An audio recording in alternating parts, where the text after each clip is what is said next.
അത് കൂട്ടാ ഇപ്പൊ സമയം രാവിലെ എത്ര മണി? 4 മണിക്ക് നമ്മൾ റെഡിയായി ഇറങ്ങിയാണല്ലേ? 5 ദിവസം നമ്മളൊരു സ്പോട്ടിലേക്ക് പോകണം. ബാഗെല്ലാം പാക്ക് ചെയ്ത് അപ്പൊ നമ്മൾ ഇറങ്ങിയാണ് അല്ലേ?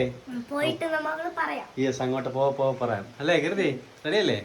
നമ്മൾ 10 മണിയാകുമ്പോൾ ഫുഡ് കഴിച്ചിരിക്കുകയാണ്. ഇതൊന്നും ഇരിക്കാൻ പറ്റില്ലല്ലേ?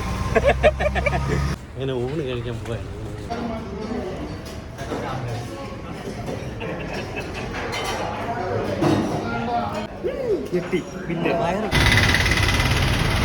ഇപ്പോൾ 6 മണിയായി. ചായ കുടിക്കാനുള്ള ടൈമാണ്.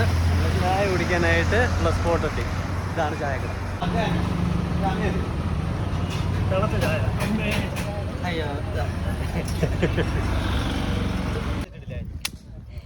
നമ്മളിതാ കാണുന്നത് സൂര്യകാന്തി പാടം. എങ്ങനെയുണ്ട് പാടം? എങ്ങനെയുണ്ട് പാടം? സൂപ്പർ. എങ്ങനെയുണ്ട് പാടം? സൂപ്പർ. ഉറങ്ങി എണീറ്റതിന്റെ സൂപ്പർ.